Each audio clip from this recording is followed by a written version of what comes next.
विद्यामान् सोमपा उत्तपापाः यज्ञैरिष्ट्वा स्वर्गतिं प्रार्थयन्ते ते पुण्यमासाद्य सुरेन्द्रलोकम् अश्नन्ति दिव्यान् दिवि देव भोगान्. काल आपण या श्लोकाचं चिंतन करत होतो की जे लोक स्वर्गकामी आहेत, स्वर्ग प्राप्तीची कामना ज्यांच्या मनामध्ये आहे, ते लोक कशाची मदत घेतात तर म्हणे वैदिक कर्माची. आता पहा, जर आपल्या जीवनाकडे बघितलं तर सगळ्यांच्या जीवनामध्ये कामना आहे, इच्छा आहे. इच्छेमुळेच आपला जन्म झालेला आहे. इच्छाच जर नसते तर जन्म झालाच नसता. आणि या इच्छा बदलत राहतात. काही इच्छा पूर्ण होतात, काही पूर्ण होत नाही. मग पूर्ण होत नाही तर मग पुढचा जन्म. याप्रमाणे चक्र चालू आहे. अच्छा, आता कामना जर पूर्ण करायची आहे तर त्याचा उपाय काय आहे? तर उपाय आपल्याला सांगितलं कर्म. कर्माच्या द्वारे कामना पूर्ण आपण करतो. कर्म म्हणजे एक मोठी शक्ती भगवंतानी आपल्याला दिली आहे. आणि जर कर्माला व्यवस्थित केलं, नीट जसं करायचं तसं केलं तर ती इच्छा आपली पूर्ण होते. अनेक इच्छा आपण कर्माच्या द्वारेच पूर्ण केलेल्या आहेत. आता इच्छा अनंत आहे तशाच्या, आणि त्यासाठी कर्मे सुद्धा वेगवेगळे आहेत. पैसा मिळवायचा आहे तर वेगळं कर्म, राजकारण करायचं वेगळं कर्म, ध्येयाप्रमाणे कर्म, इच्छाप्रमाणे कर्म. आता कोणी लोक असे ज्यांना या जगाची काही इच्छा नाही. या जगामध्ये जेवढ्या इच्छा होऊ शकतात त्या इच्छा त्यांनी पूर्ण केल्या आहेत. ते तृप्त झाले म्हणे आम्ही सगळं पाहिलं. पण काही लोक असतात ना, भारतामध्ये ते राहिले म्हणे अजून अमेरिका पाहिलं नाही तर अमेरिका पाहिलं पण असं ऑस्ट्रेलिया नाही पाहिलं तर पुढच्या वर्षी ऑस्ट्रेलिया. त्याप्रमाणे जोपर्यंत त्या इच्छा पूर्ण होत नाही फिरत राहतात. इथे गेलोय पण तिथे नाही गेलाय, हे खाल्लंय पण ते नाही खाल्लंय है ना. पण आता अशी कल्पना करा की एक व्यक्ती आहे ज्यांनी सगळ्या इच्छा पूर्ण केल्या, किंवा आता तिच्या मनामध्ये या जगाच्या काही इच्छा उरलेल्या नाही. पण आता याचा अर्थ असं नाही की कोणत्याच इच्छा नाही या जगातील, परत काय म्हणतो या जगातील. पण आता त्यांना परलोक भोगायची इच्छा आहे. म्हणजे स्वर्ग काय आहे, स्वर्गाचं वर्णन ऐकलंय तर स्वर्ग कामी. समोसा कामी नाही येतो कारण ते पूर्ण झाली ती. पण आता स्वर्ग काम. अच्छा, आपल्यामध्ये स्वर्गाची इच्छा अशी तर काही दिसत नाही की स्वर्गाची इच्छा. म्हणजे स्वर्ग म्हणजे भीतीच वाटते खरं म्हणजे. कारण मेल्याशिवाय स्वर्ग दिसत. तर स्वर्गाचं वर्णन किती छान आपण ऐकलं तरी इच्छा काही होत नाही. त्याचं एक कारण असं आहे की इथलचं सगळं सोडावं लागेल ना,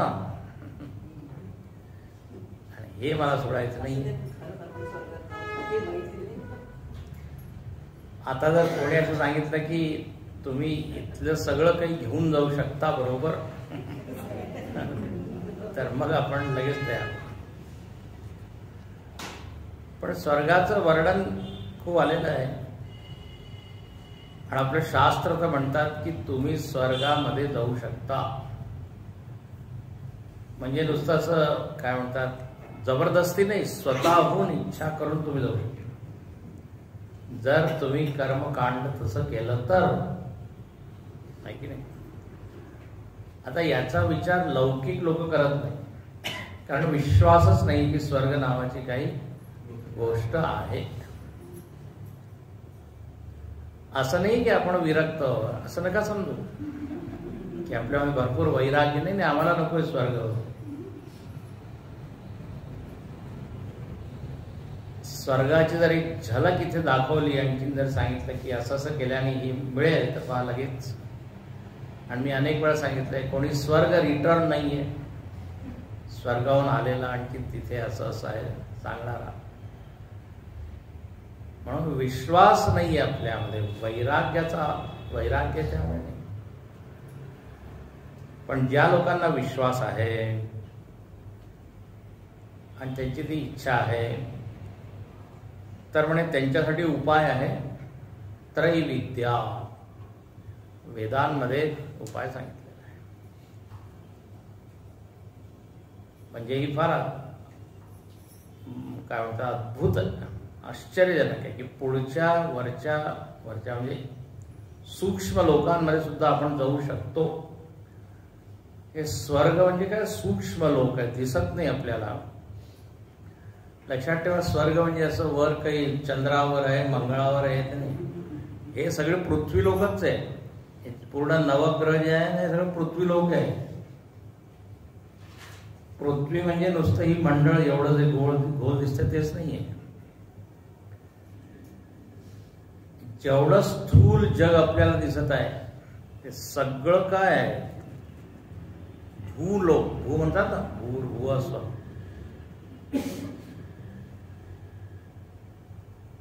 दुसरं जे लोक आहेत ते सूक्ष्म लोक आहेत. जसं स्वप्न लोक आहे, स्वप्न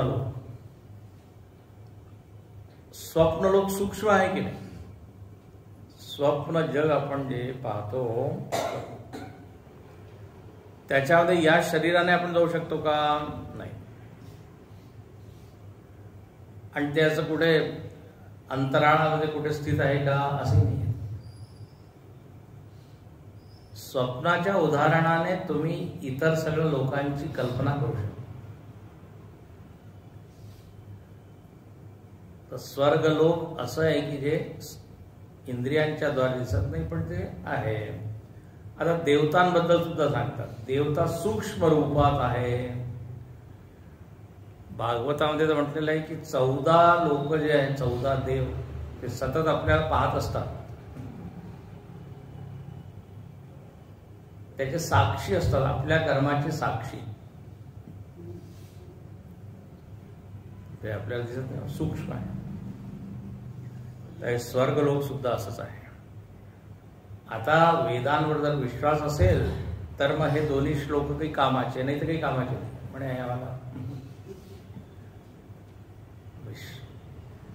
पण जर आता भगवान कृष्ण स्वतः म्हणत आहे, असं गंमत आहे, मी अनेक वेळा सांगितलं ना, कृष्णाला मानतात लोक पण कृष्णाने जे सांगितलं ते नाही मानत.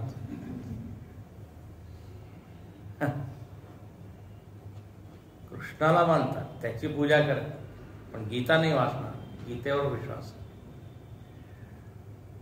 तर आता इथे म्हणतात की जे लोक वैदिक कर्म करतात, 2 प्रकारचे कर्म आहे, लौकिक कर्म आणि वैदिक कर्म.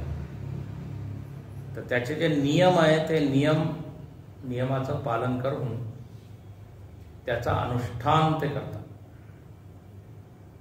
आणि मग त्याचा परिणाम काय होतो म्हणे ते इंद्र लोकामध्ये जातात, जिथे इंद्र राहतो.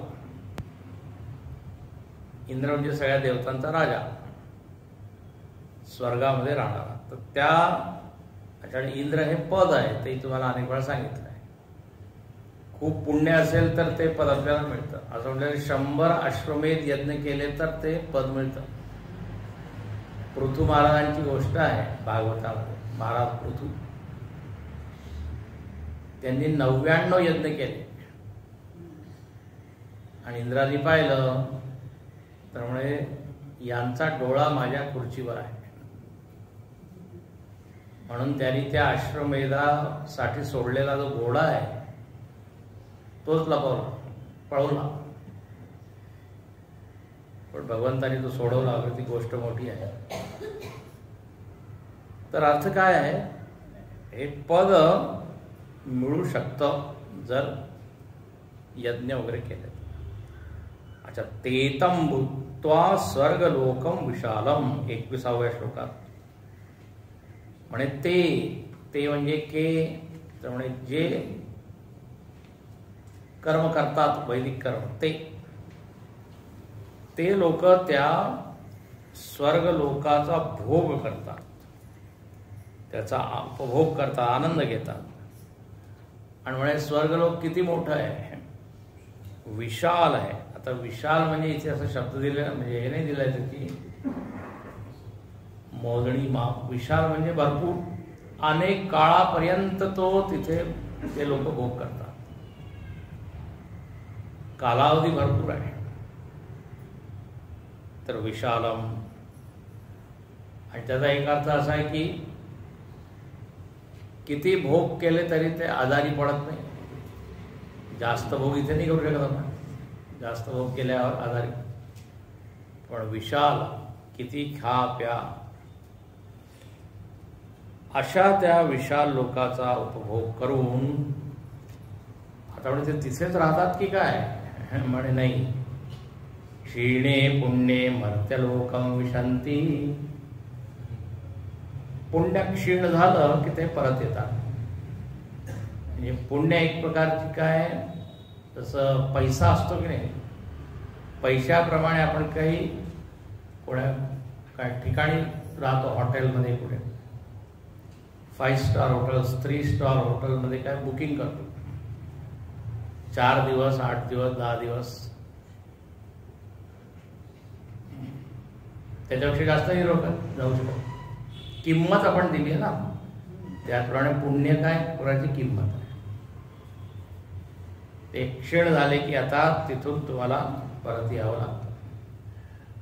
म्हणजे असं हॉटेलमध्ये गेल्यावर तो जो मालक आहे हॉटेलचा आपल्याला सांगतो चेकआउट टाइम एवढा, या वाजता इथे वाजता, 5 तारखेला 10 वाजता, तोपर्यंत योग्य नाही.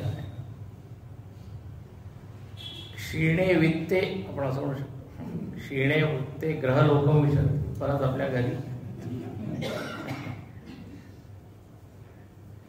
किंवा लोक फिरायला जातात, स्वित्झर्लंड, पॅरिस, फ्रान्स वगैरे, किती दिवस, जोपर्यंत खिशामध्ये पैसा आहे.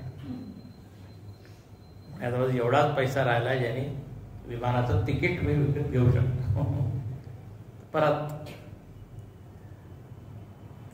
तर याप्रमाणे काय, भोगाचं साधन आहे पुण्य. या जगामध्ये भोगाचं साधन आहे पैसा. आपण पैसा कमवतो, इथे हे म्हणतात तुम्ही पुण्य कमवा. ही एक छान काय संधी आहे. मनुष्य स्वर्गामध्ये जाऊ शकतो. तर त्रैधर्म अनुप्रपन्नाम, त्रैधर्म्य केवलम वैदिकम कर्म, जे नुसते वैदिक कर्म करतात, वैदिक कर्माचा आश्रय घेतात, तेच त्या स्वर्गलोकाचा उपभोग करतात. आणि मग गतागतम कामकामा लभन्ते. गतागतम गतागतम म्हणजे गमनागमन, येणं जाणं करत. परत मनुष्य लोकात आला, मग परत त्यांनी काय केलं, यज्ञ परत तयारी केली त्यांनी जाण्याची, महत्व जात. जेवढ्या प्रमाणात त्यांनी पुण्य साठवले तेवढ्या प्रमाणात तो तिथे राहतो, परत खा. याप्रमाणे येणं जाणं सुरू झालं. कामकामा लभन्ते. कामकामा म्हणजे कामना करणारे, हे जे कामी लोक आहे. याचा अर्थ काय झाला शेवटी, म्हणजे याचे 2 लोक आहे. एक आहे मर्त्यलोक आणि एक आहे स्वर्गलोक. एक आहे कर्मयोनी, दुसरी आहे भोगयोनी. म्हणजे इथे मनुष्य योनी, कर्मयोनी. तिकडे देवयोनी भोगयोनी. पशुयोनीमध्ये सुद्धा भोगयोनीच आहे. पशुयोनी तिथे कर्म करण्याचं काही स्वातंत्र्य नाही, मनुष्यालाच आहे. तर मनुष्याने हे केलं पाहिजे. एकदा प्रयत्न करून पहिला ट्राय करून पहा. एक राऊंड मारून या स्वर्गाचं नाही म्हणे, पण आम्ही मोक्ष वगैरे म्हणे ते पुढच्या जन्मी.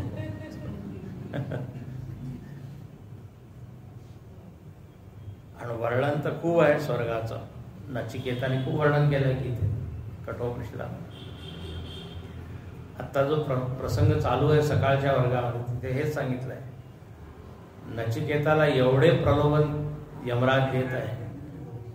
नाही लंबनीया ईदृशा हा मनुष्य म्हणे, मी ते सगळे भोग तुला द्यायला तयार आहे जे मनुष्य जन्मात तुला कधीच मिळू शकत. खूप छान आहे. तर जे लोक अजून ज्यांना इच्छा आहे म्हणे ते लोक असं करतात. तर याप्रमाणे या 2 श्लोकांमध्ये विषय काय झाला, जे भोगी लोक आहे, कामी आहे, आणि ते उपाय सांगितला आहे. वैदिक कर्म आहे, त्याचे ते ज्ञाते आहे, विद्वान आहे, करतात. जगामध्ये आहे अनेक प्रकारचे असे विद्वान लोक. आता इथे म्हणतात की काही लोक आहेत ते यांच्यापासून वेगळे. ते कोण आहे तर म्हणे ते निष्काम आहात. तर निष्काम वर्णन, निष्काम जे साधक लोक आहेत त्यांचं वर्णन आहे. या 2 याच्यामध्ये सकामचं वर्णन झालं. आता 22व्या श्लोकात अशा लोकांचं वर्णन आहे म्हणजे आम्हाला काही नकोय स्वर्ग वगैरे. आम्ही पाहिलंय की जे इथे आहे तेच तिथे आहे, काही विशेष नाही. म्हणून त्यांची दृष्टी वेगळी आहे, त्यांचं जीवनच वेगळं आहे, त्यांचे विचार वेगळे आहे. म्हणजे ते कोण आहे असे निष्काम लोक. तर आता इथे पहा, हा श्लोक फार प्रसिद्ध आहे. हा, आणि परत प्रसिद्ध म्हणजे साधक लोकांमध्ये प्रसिद्ध. नाही तर अनेक वेळा आम्हाला तर काही माहित नाही तुम्ही काय म्हणता, म्हणजे तुम्ही साधक नाही. जे लोक गीता वाचतात किंवा साधना करतात त्यांनी खूप हा श्लोक आहे, किंवा सत्संगामध्ये येतात. सत्संगामध्ये याचं उदाहरण दिलं, दाखला दिला. अनन्याश्चिंतयन्तो मां ये जना पर्युपासते तेषां नित्याभियुक्तानां योगक्षेमं वहाम्यहम्. अनन्याश्चिन्तयन्तो मां ये जना पर्युपासते तेषां नित्याभियुक्तानां योगक्षेमं वहाम्यहम्. म्हणे ये पुन्हा निष्कामाः, जे लोक निष्काम आहे.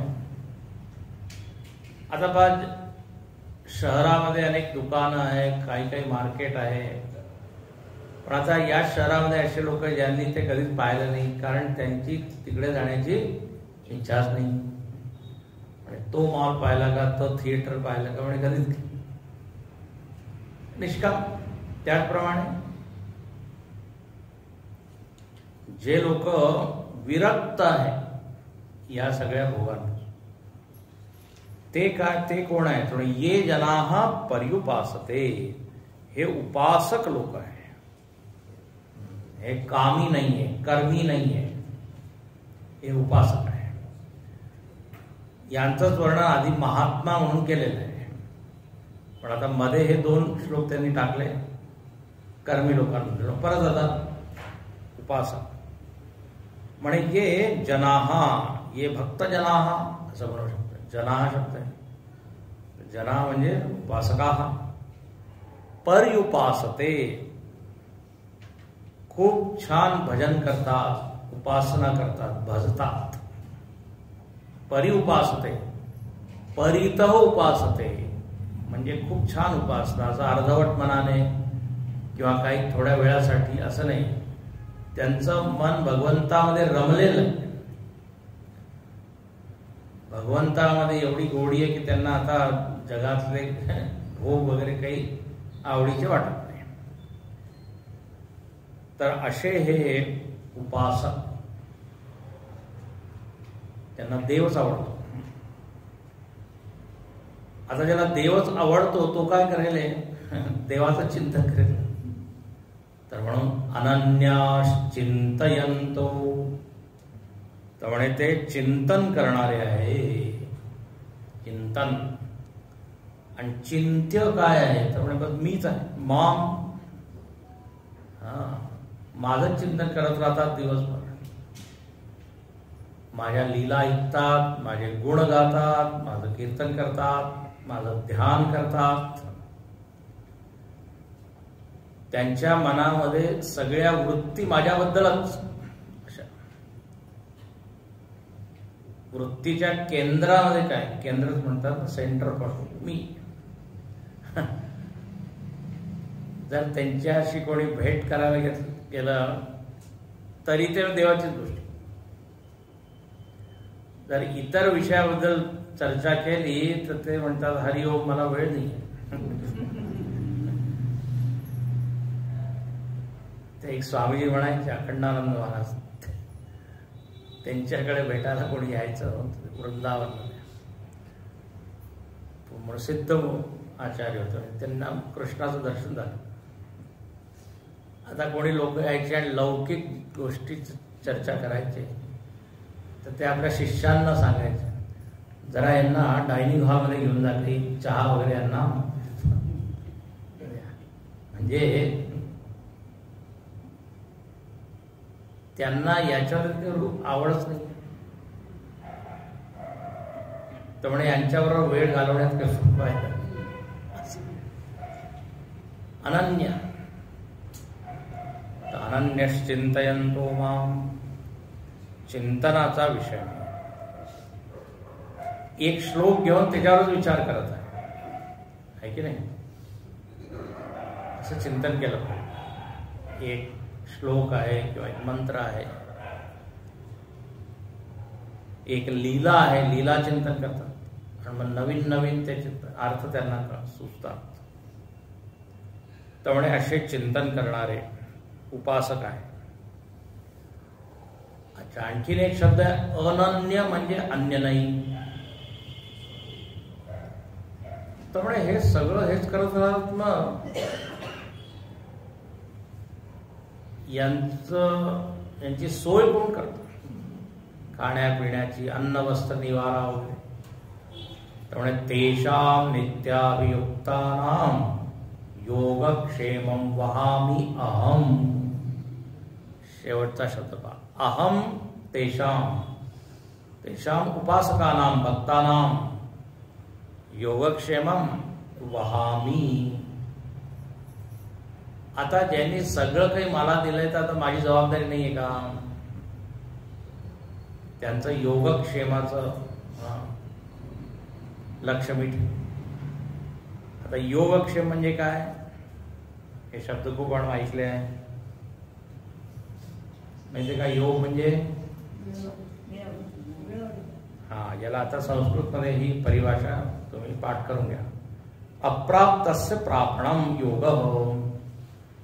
जे अप्राप्त आहे ते मिळवणं म्हणजे योग. आणखीन तद्रक्षणम क्षेम. तद्रक्षणम, जे मिळवलंय त्याचं रक्षण करणे त्याला म्हणतात क्षेम. अप्राप्तीची प्राप्ती, योग आणि प्राप्तस्य रक्षण, क्षेम. आता हे दोन शब्द असे आहेत. आता भक्तांना जरा दोन क्षणासाठी बाजूला ठेवा. आपलं जे जीवन आहे जर आपण त्याच्याकडे बघितलं तर संपूर्ण जीवन या योगक्षेमामध्ये जात आहे. आहे की नाही, जे आपल्याला मिळवलेलं नाहीये. जी माझी गरज आहे त्याच्यासाठी मी धडपड करत आहे आणि मिळवत आहे. आणि जवळजवळ आपले 30-40 वर्ष 50 वर्ष त्याच्यामध्येच जातात. हा, पैशाची गरज गरज आहे पुढे, तर आपण काय त्यासाठी आपण अभ्यास करतो, म्हणजे शिक्षण घेतो पैशासाठी, कारण त्यानेच आपण काही कमवू शकतो. तर सध्या आपल्या गरजा एवढ्या आहे की त्याच्यामध्येच आपण लागलो. सध्या स्वर्गाचा काही विचार नाही करत, पोटा पाण्याचाच विचार आहे की उद्याचं जेवण कुठे कसं मिळेल. आणि डिपॉझिट जरा चांगलं असलं पाहिजे, कारण मग रिटायर झाल्यावर मग मदत कोणी करेल की नाही माहीत नाही. तर माझी गरज आहे, तर त्यासाठीच मी काय करत आहे, जगत आहे. म्हणजे हा एक प्रोजेक्ट आहे. जीवन म्हणजे एक प्रकारचा प्रोजेक्टच झाला ना. प्रकल्प जसा असतो त्यासाठी आपण पैसा काय गोळा करतो, रेस करतो, फंड रेस. त्याचप्रमाणे आपण आपल्या जीवनाला व्यवस्थित जगायसाठी सुरू आहे. तर आता भरपूर प्रयत्न करून आपण, काही लोकांना वाटतं की हा आता मी VRS घेतलं तरी चालेल. VRS माहिती आहे ना, व्हॉलंटरी रिटायरमेंट स्कीम. अच्छा, कधी कधी काय आहे, ते स्वेच्छानिवृत्तीची योजना इतकी छान ते घोषणा करतात. हा, तेवढा पैसा आपण तेवढा मिळेल तुम्हाला, तुम्ही बँकेत ठेवा. बँकवाले सुद्धा म्हणतात एवढा आम्ही काय व्याज देऊ. पण थोड्याच दिवसात कळतं त्यांनी व्याजाची दर काय कमी केली. आता परत चिंता, अरे आम्हाला वाटतं 10-12% मिळते, होऊन जाईल, आता 6% मिळते. परत काहीतरी काम शोधत. तर योग म्हणजे काय, आता कोणाला कशावर संतोष, सगळ्यांचं समाधान वेगवेगळं. एक गाडी आहे पुष्कळ आहे, पण नाही आता 2-4 पाहिजे मला, तर मग परत. तर हे जीवन आहे. अच्छा, एवढंच नव्हे, म्हणजे प्राप्त केलंय त्याचं रक्षण सुद्धा असायला पाहिजे. खर्च करून टाकलं तर झालं, संपलं. मग आता काय बेताने खर्च करायचा, काय म्हणतात त्याला, जपून बेताने किंवा जपून. तर आता हे जीवन आपण सामान्य माणसाचं असंच जीवन आहे. योगक्षेमम चालू आहे. योगक्षेमाचा एक काय दाब आहे आपल्या जीवनामध्ये. अच्छा, एवढंच नाही, साधू लोकांवर सुद्धा आहे.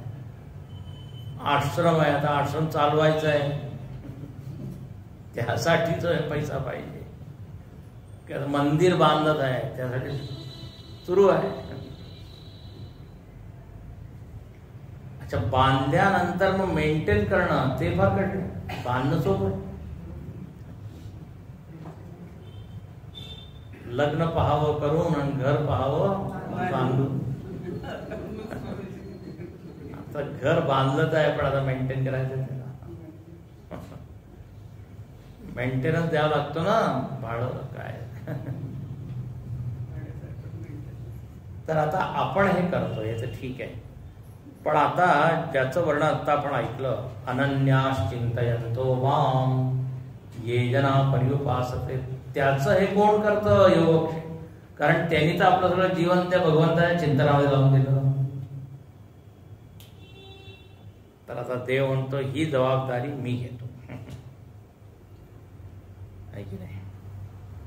म्हणून ते देव एकदम म्हणत आहे अहम, आणखी म्हणे मी करतो. पण मी करेन त्यासाठी आधी 3 अटी तुम्ही पूर्ण करा. अनन्य भाव, मग चिंतन, आणि मग परिउपासन. हे 3 असायला पाहिजे. मग अनन्य वृत्ती असायला पाहिजे. आता अनन्य वृत्ती म्हणजे काय? अनन्य म्हणजे तुझ्याशिवाय दुसरा कोणी आश्रय नाही, आधार नाही, भरवसे लायक ज्याला म्हणतात, भरवसा देणारा तूच आहे. बाकी लोक नुसतं म्हणतात, पण जेव्हा गरज आहे तेव्हा हरिओम करून निघून जातात. म्हणजे आता घरी काम आहे, हे आहे, ते आहे. म्हणजे आम्हाला वाटलं होतं चारीकडे आहे लोक अवतीभोवती, मागचा पुढचा सगळा निघून जातात, सगळे लोक निघून जातात. तर त्याला आता हा विश्वास राहिलेला नाही, म्हणून तो म्हणतो जर विश्वसनीय कोणी असेल तर देव आहे. अच्छा बा, हे एक दिवसात नाही हो, हळूहळू हळूहळू शनै पंथा शनै कंथा शनै पर्वत लांघनम, 3 गोष्टी हळूहळू होतात. या मार्गावर हळूहळू आपण वाढतो. त्याचप्रमाणे लोक हळूहळू शिवतात. पंथा म्हणजे कंथा, कंथा म्हणजे जर आपल्याला काही शिवायचं असेल लवकर ते सगळं फाटून जाईल. आणि शनै पर्वत लांघनम, जर डोंगरावर चढायचं असेल तर ते सुद्धा हळूहळू, लवकर लवकर जाणे श्वास चढतो. म्हणून गिर्यारोहण म्हणतात, पर्वतारोहण, त्याची कला हीच आहे, लवकर लवकर नाही तर. तुम्ही ब्रह्मगिरीवर गेलाय का?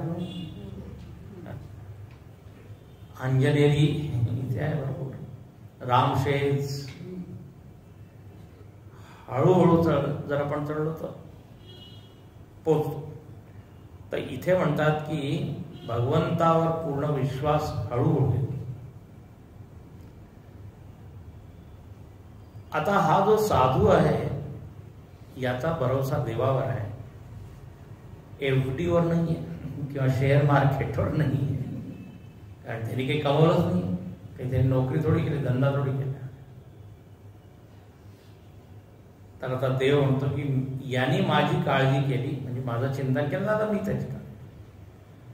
म्हणून ते गुरु छान म्हणतात, म्हणे तक्रार काय म्हणतात त्याला, कॉन्ट्रॅक्टला, तर कॉन्ट्रॅक्टला काय म्हणतात, करार.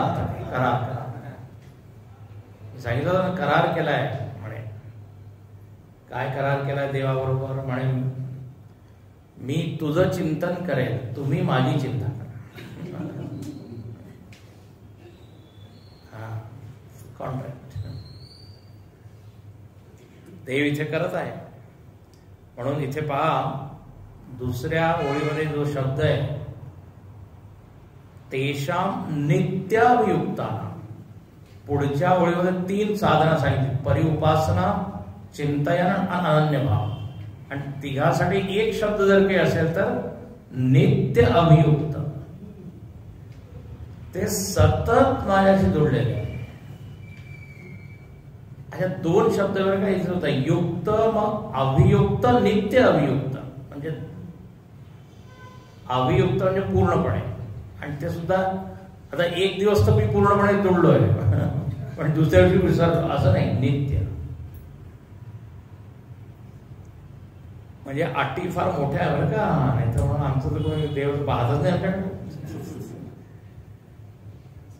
नित्य अभियुक्त, न तो अनित्य अभियुक्त, यदा कदा अभियुक्त, कधी कधी असं नाही. आता जेवढे संत आहेत त्यांचं जीवन बघा तुम्ही, तुकाराम महाराजांना पहा, माऊलीला पहा, रामदास स्वामींना पहा, सगळं काही सोडून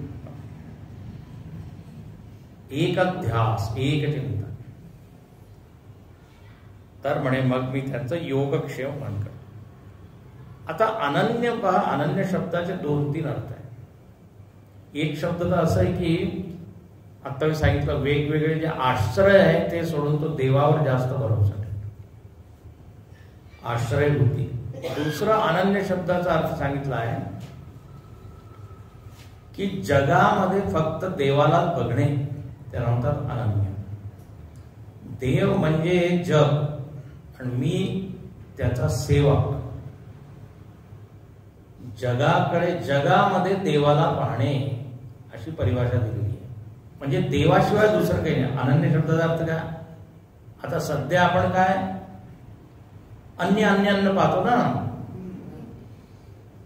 हा मित्र आहे, शत्रू आहे, त्याचा त्याचा वेगवेगळे अन्य भाव आहे म्हणतात. अनन्य भावाचा विरोधी जो शब्द आहे तो अन्य. पृथक पृथक पृथक, विविध विविध.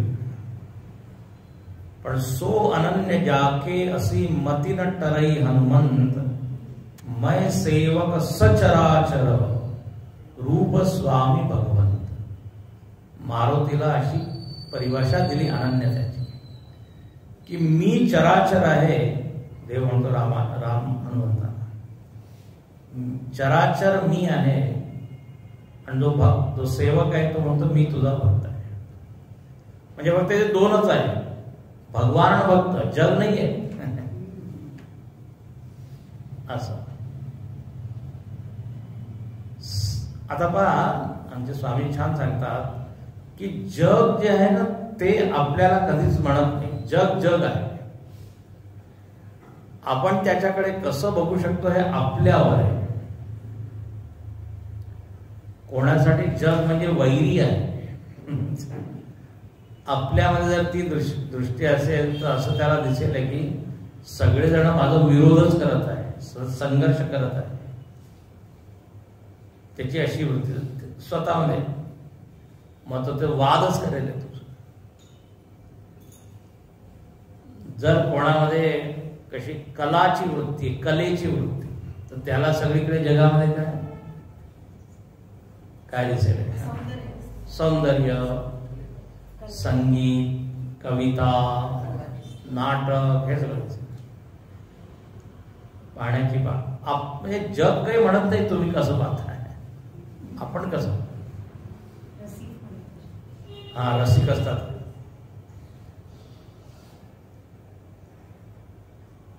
कोणी व्यापारी आहे तर त्याला सगळीकडे काय त्याच दृष्टीने तो बघतो. ग्राहक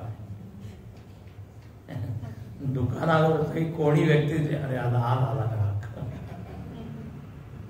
जसं उदाहरण दिलं मागे, जंगलामध्ये जेवढे हे सिंह, वाघ वगैरे आहे, हे त्या प्राण्यांना, हरिण वगैरेला काय जेवणाच्या दृष्टीच पाहतात. आज आता जेवण मला हरिण आहे त्याचं सौंदर्य काही नाही. अन्नबुद्धी. तर आता इथे भक्त जो आहे त्याला जगामध्ये भगवत बुद्धी आहे. आणि भगवत बुद्धी म्हणजे आता जे काही अनुभव त्याला येत आहेत त्या अनुभवांमध्ये सुद्धा तो तेच बघतो. जर कोणी त्याचं कौतुक करत आहे तर त्याला हेच वाटतं की देव त्याच्या मुखातून माझं कौतुक करत आहे, म्हणजे देवाला हे काम पसंत आलेलं आहे आणि त्याला त्याची इच्छा आहे की हेच करावं त्यांनी. आता त्याच्यावर सुद्धा देव बघत आहे. किंवा जर कोणी थोडी अपमान केला किंवा निंदा केली किंवा थोडं काय टोकाटोकी झाला तर म्हणजे देवच याच्या थ्रू मला सांगत आहे. आणि आहे असं ना जाने किस वेश में आ जाए भगवान का सांगत. कोणाच्या मुखातून तो काय वदवून घेईल. तर निंदा सुद्धा तोच करत आहे, प्रशंसा सुद्धा तोच करत आहे, सुख सुद्धा तोच देत आहे, दुःख सुद्धा तोच देत आहे. याला म्हणतात अनन्य. अनन्य शब्दाचा अर्थ सांगत सगळ्या घटनांमध्ये त्यालाच बघत. देवाचीच काही इच्छा असेल सारखं आपण म्हणतो ना, अनेक वेळा आपण म्हणतो असं, तर यांनी काय होईल माहितीये, त्या व्यक्तीला आपण दोष नाही देणार आणि त्या व्यक्तीबरोबर आपला संबंधही मग असा ताणतणावाचा नाही. देव करत त्या व्यक्ती काय व्यक्ती निमित्त आहे, फक्त ती व्यक्ती निमित्त आहे.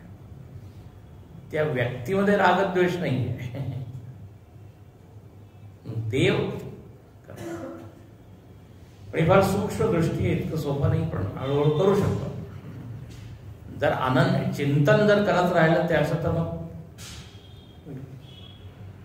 ते सांगितलं ना देवाने स्वप्नामध्ये की मी उद्या तुझ्याकडे येईने जेवण मागायला भिक्षेसाठी. आता सकाळपासून वाट पाहत आहे. आता कोणी भिक्षुकाला भिक्षा मागायला तर तो काय म्हणणार, आणि आज माझ्याकडे देव येणार आहे, देवासाठी मी जेवण ठेवलं आहे, तू जा. मग एक दुसरी व्यक्ती आली, मुलगा आला, मुलगी आली, कोणालाच दिलं नाही त्याने. का म्हणे त्याला काय वाटलं, देव एका विशिष्ट रूपात येईल. मग परत स्वप्न पडलं त्याला, आणि हा रागारागाने झोपला की काय देव तुझे की आला नाही. म्हणे अरे मीच होतो तो.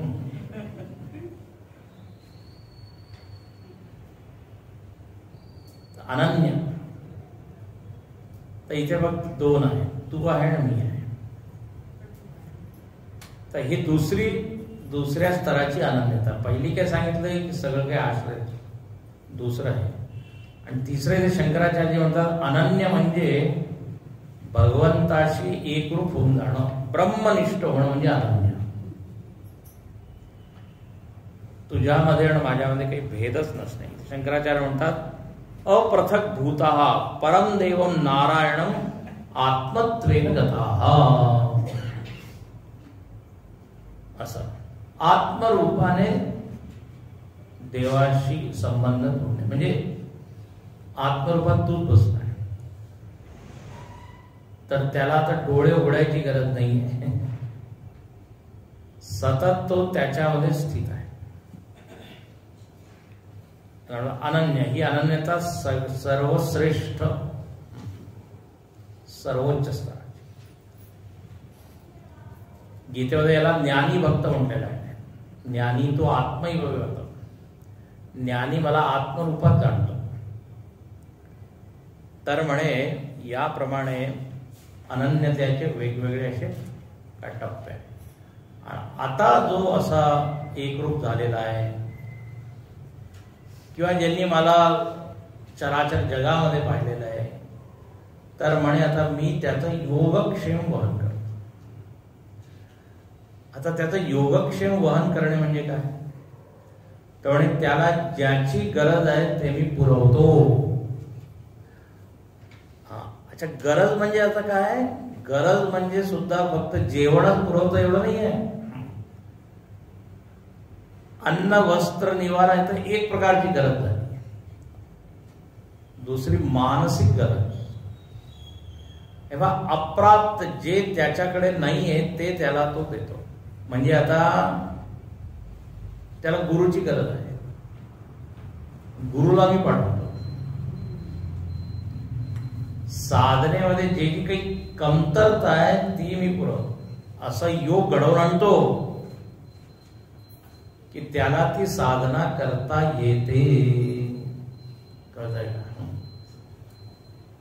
आता जर माझं मन अशुद्ध आहे, निर्मळ नाहीये, तर म्हणे देव काय करतो, म्हणे मी तुला असं काही करेन की तुझं मन शुद्ध होऊन जाईल. म्हणजे जे काही अप्राप्त आहे ते तुम्हाला मी मिळवते. मानसिक बौद्धिक ज्ञानाची कमतरता आहे, मी ज्ञान देईन. पुस्तकाची गरज आहे, पुस्तक देईन. योग म्हणजे फक्त अन्न नाही, असा याचा व्यापक अर्थ आहे.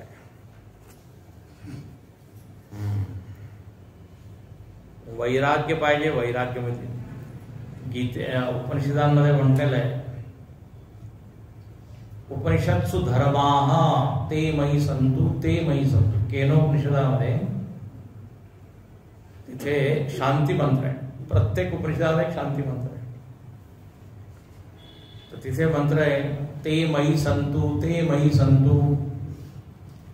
या आत्मज्ञानासाठी लागणारे जेवढे गुण आहे ते मला मिळू दे, ते माझ्यामध्ये येऊ दे, अशी प्रार्थना आहे. त्यामुळे भगवंत ते करतात. आणि एवढंच नाही, मग त्याचं रक्षण सुद्धा करतात. एक तर मिळवणं, आणखी मग रक्षण. हा, नाही तर काय, मिळालेली गोष्ट लगेच जाते सुद्धा. सगळ्यांचा अनुभव आहे, रोजचाच अनुभव आहे. खर्च होऊन तेवढे नाही. अशी तुला बुद्धी मी देईन असं मन तुझं करीन की ते ज्ञान सुरक्षित राहील. ज्ञान, भक्ती, वैराग्य ज्याची गरज आहे. तर याप्रमाणे हा श्लोक फारच गोड श्लोक आहे. जसं एक माता आपल्या त्या बाळासाठी योगक्षेम जे काही पाहिजे ते देते. आपली तहान भूक लेकराला समजत नाही, ज्ञानेश्वरीमध्ये वर्णन केलेलं आहे. पण जे जे काही हितकर असेल ते आई करते, त्याप्रमाणे देव आहे. पण पहा, त्यासाठी तो बाळ कसा आहे असं हाय, त्याच्यामध्ये काही कर्तृत्व नाही. जर कर्तृत्व असेल की मी करीन तर आई काय म्हणत करून घ्या होतं. जेव्हा मोठा होता आता तू कर, तर भरोसा जेवढा जास्त होईल तेवढा देव सुद्धा मग तेवढं जास्त. आणि जेवढे संत आहे सगळ्यांचं जीवन चरित्र वाचा, त्याच्यामध्ये नरसिंह मेहताचंही वाचतो. नरसिंह मेहता गुजरातमध्ये देवानीच त्यां एक लग्न होतं, ते लग्नासाठी ते काही घ्यायला गेले, सामान आहे ना, पण सत्संग ओढला तिथेच ते रमून गेले. तर देवानीच त्यांचं रूप घेऊन ते सगळं लग्न कार्य आठव असं वर्णन आहे. त्याच्यावर फार मोठी मोठी कथा होते, फार मोठे झाले. मीराबाई आहे, यांनी काही काळजी केली नाही म्हणे, तर फक्त दे मेरे तो गिरधर गोपाल दूसरो न कोई, हेच अनन्य, दूसरो न कोई, एक तत्व नाम दृढ धरी म्हणा. तरीशी करुणा तेच. आवडीने भावे हरिनाम घेसी, तुझी चिंता त्यासी सर्व. नको खेद करू कोणच्या गोष्टीचा, पती लक्ष्मीचा. एकनाथांचं आहे ना. तर हे सगळे काय अनुभवाचे सगळे. तेषाम नित्या. तर आपल्याला इथे करायचं काय म्हणजे 3 गोष्टी. चिंतन जरा जास्त वाढवायचं आहे, विश्वास वाढवायचा आहे, श्रद्धा वाढवायची, म्हणजे इतर काय आपण फालतू ज्याला म्हणतात मराठीमध्ये काय म्हणतात, क्षुल्लक, फालतू ज्याच्यावर वेळ घालवतो विनाकारण किंवा ज्याची काही महत्व नाही, किंमत नाही, अशा गोष्टीला जास्त महत्व देतो. इंग्रजीमध्ये म्हणतात undue importance. It doesn't deserve. त्याच्यामध्ये एवढी योग्यता नाही की त्याला आपण त्याला उगाच जास्त किंमत देतो. जे किमतीचं आहे ते आपण विचारतो. तर हे आपल्यासाठी इथे हा श्लोक आहे. आता योगक्षेमम वाहम्यम LIC वाल्यांनी घेतलं म्हणजे काय, ते म्हणतात तुम्ही भरत राहा पैसे, काळजी आम्ही.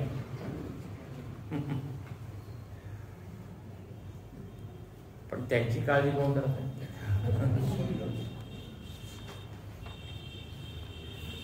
तर फार भक्तिपरक असा हा श्लोक आहे. तर ज्ञानी इथे ब्रह्मज्ञानी अनन्यता, एक ब्रह्मज्ञानीची अनन्यता, दुसरी भक्ताची अनन्यता, सेवक सेव्य असा संबंध. पहिली म्हणजे विश्वास, ज्याचा विश्वास आहे की तू आधार आहे असं. असा इथे एक प्रश्न केला शंकराचार्यांनी. ननु अन्येषाम अपि भक्तानां योगक्षेम वहती एव भगवान. म्हणे देवाने इथे काय म्हटलं की भक्तांचं मी योगक्षेम वहन करतो. पण म्हणे दुसऱ्या लोकांचं योगक्षेम कोण वहन करतो? देव नाही करत का? म्हणे देवच करतो सगळ्यांचं. सत्यमेव वहती एव, किंतु हे विशेष आहे. सगळ्यांचं तोच वहन करतो, पण त्या सगळ्यांना वाटत नाही, असं विश्वास नाहीये. पण यांना पूर्ण समजलेलं. दुसऱ्यांमध्ये काय, आत्मार्थम योगक्षेमम इहंते, ते स्वतःसाठी करत म्हणजे धडपड करतात आणि त्यांना वाटतं मीच करत आहे.